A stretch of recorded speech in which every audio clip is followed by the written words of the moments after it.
Hey guys, welcome back to one more video. ఈ video అయితే చాలా అంటే చాలా యూస్ఫుల్గా అనిపిస్తుంది మీ అందరికీ.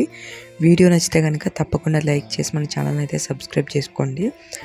నార్మల్గా కంప్లీట్గా హ్యాండ్ అంతా వర్క్ వచ్చేసింది అనుకోండి, మనం ఈజీగా లైనింగ్ ఫ్యాబ్రిక్ అనేది అటాచ్ చేసేసుకోవచ్చు. బట్ ఇలా హాఫ్ నెట్ యాడ్ చేసి హాఫ్ ఏమో క్లాత్ వచ్చి ఇలాంటి డిఫరెంట్ షేప్స్ అయితే లైనింగ్ అనేది అటాచ్ చేయడం ఇంకా చాలా కష్టంగా అనిపిస్తుంది. బేసిక్గా మనకి రౌండ్ షేప్స్ కానీ, డ్రాప్ షేప్స్ కానీ, లేదంటే స్క్వేర్ షేప్స్ కానీ అలాంటివి మనము లైనింగ్ అటాచ్ చేసుకోవడానికి కొంచెం ఈజీగానే అనిపిస్తుంది.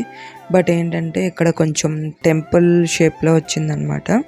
దీనికి స్టిచ్ చేసుకోవడానికి అయితే చాలా కష్టం. అండ్ ఈ వీడియో అయితే కనుక బిగినర్స్కి చాలా బాగా యూజ్ అవుతుంది. ఫస్ట్ అయితే నేను ఇదిగోండి లైనింగ్ అనేది ఇలా పెట్టేసుకున్నాను అనమాట. లైనింగ్ పెట్టేసుకుని ఇదిగోండి ఇక్కడ కదలకుండా పిన్స్తో అయితే సెక్యూర్ చేసుకోండి. మనం ఎంత కదలకుండా ఉంటుంది, నార్మల్గా స్టిచ్ చేసేద్దాం అనుకున్నా కూడా ఫ్యాబ్రిక్ అనేది కొంచెం అటు ఇటు జరుగుతూ ఉంటుంది అనమాట. అండ్ ఇక్కడ వచ్చేసి కింద స్టార్టింగ్లో లైనింగ్ని ఇలా జాయిన్ చేసుకోవాలి. మిషన్తోనే సింగిల్ పాదం పెట్టి జాయిన్ చేసుకున్నాను. ఇందులో కింద బీడ్స్ కూడా ఇచ్చారనమాట. ఈ బీడ్స్ వల్ల ఏంటంటే మనం స్టిచ్ చేయడానికి ఇంకా కొంచెం టైం ప్రాసెస్ పడుతుంది. ఒక్కొక్కసారి నీడిల్స్ కూడా విరిగిపోతూ ఉంటాయి. స్టిచ్ చేసేసాక ఇలా ఎక్స్ట్రా ఉన్న ఫ్యాబ్రిక్ని అయితే మనము కట్ చేసేసుకొని మళ్ళీ ఇదిగోండి ఇలా ఒక టాప్ స్టిచ్ అనేది వేసేసుకోవాలన్నమాట. టాప్ స్టిచ్ వేసేసుకొని మనము బ్యాక్ సైడ్కి ఇదైతే టర్న్ చేసుకోవాలి. ఇదిగోండి నెట్ కింద అయితే మనకి కాటన్ లైనింగ్ ఎలా కనిపిస్తుంది చూడండి, ఇలా లైనింగ్ కూడా కనిపించేస్తుంది అనమాట. ఇలాంటి డిజైన్స్కి లైనింగ్ కనిపిస్తే అస్సలు బాగోదు.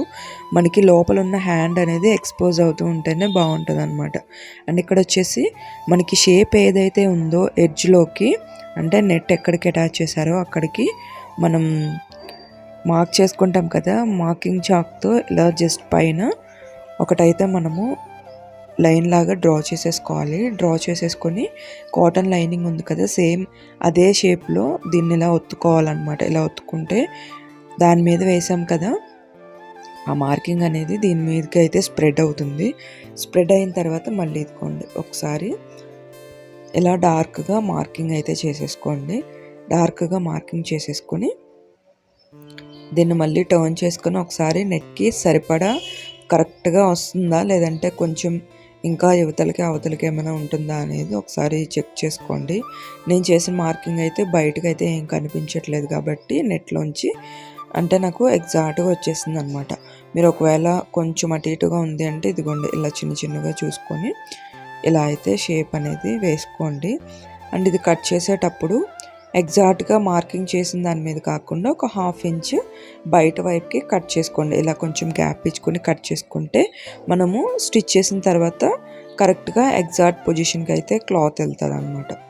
చాలామంది అనుకుంటారు వర్క్ చేసిన బ్లౌజెస్ స్టిచ్ చేస్తే వామ్మో ఎంత ప్రైస్ అనేది ఛార్జ్ చేస్తారా అని. బట్ ప్రాక్టికల్గా వచ్చేటప్పటికైతే ఇవన్నీ చాలా అంటే చాలా టైం టేకింగ్ ప్రాసెస్ అనమాట. సో అందుకనే మనము ఛార్జ్ అనేది ఎక్కువ చేస్తూ ఉంటాము. ఇలాంటి వర్క్స్ వచ్చినప్పుడు అయితే ఇంకా చాలా హెడేక్ అనిపిస్తుంది. ఒక్కొక్కసారి దానికి కరెక్ట్గా సరిపోతుంది, ఒక్కొక్కసారి ఎక్కువ అవ్వచ్చు తక్కువ అవ్వచ్చు. ఇలా చాలా అడ్జస్ట్మెంట్స్ చేసుకొని ఇదిగోండి ఇక్కడైతే ఇలా మడిచేసి నార్మల్ నీడిల్తో అయితే స్టిచ్ చేయాలన్నమాట. ఇదైతే ఇంకా చాలా ఎక్కువ ప్రాసెస్ మనకి, ఎందుకంటే ఈ మగ్గం వర్క్లోంచి నీడిల్తో ఈ లైనింగ్కి ఇలా స్టిచ్ చేయాలి అంటే కొంచెం టైం అనేది ఎక్కువ పట్టేస్తుంది. మీకు వీడియో చూసినా కూడా ఇది చాలా సింపుల్గా క్విక్గా అనిపిస్తుంది. బట్ ప్రాక్టికల్గా చేసేటప్పుడు అయితే నిజంగా చాలా టైం పట్టేసింది నాకు. ఎందుకంటే నెట్ వచ్చింది అండ్ దాని దగ్గరే బీడ్స్ అవంతా వర్క్ వచ్చింది కదా, మనము కొంచెమైనా అటు ఇటుగా చేస్తే నీడిల్ అనేది మనకి చేతిలో దిగిపోతూ ఉంటుంది. బట్ ఇదేంటంటే కొంచెం ప్రాక్టీస్ ఉంటే కనుక మనకు అంత పెద్దగా ఏం అనిపించదు. ఇదిగోండి ఫైనల్గా అయితే హ్యాండ్ వర్క్ అయితే వేసేసాను అనమాట. ఇలా చుట్టూరు ఎగ్జాక్ట్గా వేసేసుకోవాలి. మనకి నెట్ అనేది ఎక్కడి నుంచి అటాచ్ చేశారో అక్కడికి ఈ క్లాత్ అయితే కనుక సరిపడా వచ్చేయాలన్నమాట. ఇప్పుడు ఇదంతా అయిపోయింది కదా, నెట్లోంచి హ్యాండ్ చూసారా ఎంత బాగా ఎలివేట్ అవుతుందో. మనం ఇది వేసుకున్న తర్వాత కూడా మన హ్యాండ్ అంతే ఎలివేట్ అవుతూ ఉంటుంది అనమాట. చాలా బాగుంటుంది. అండ్ ఇక్కడ ఫైనల్గా టాప్ స్టిచ్ అయితే వేసేసుకుంటున్నాను నేను. ఇలా మొత్తం చుట్టూ కూడా టాప్ స్టిచ్ అనేది వేసేసుకోవాలి.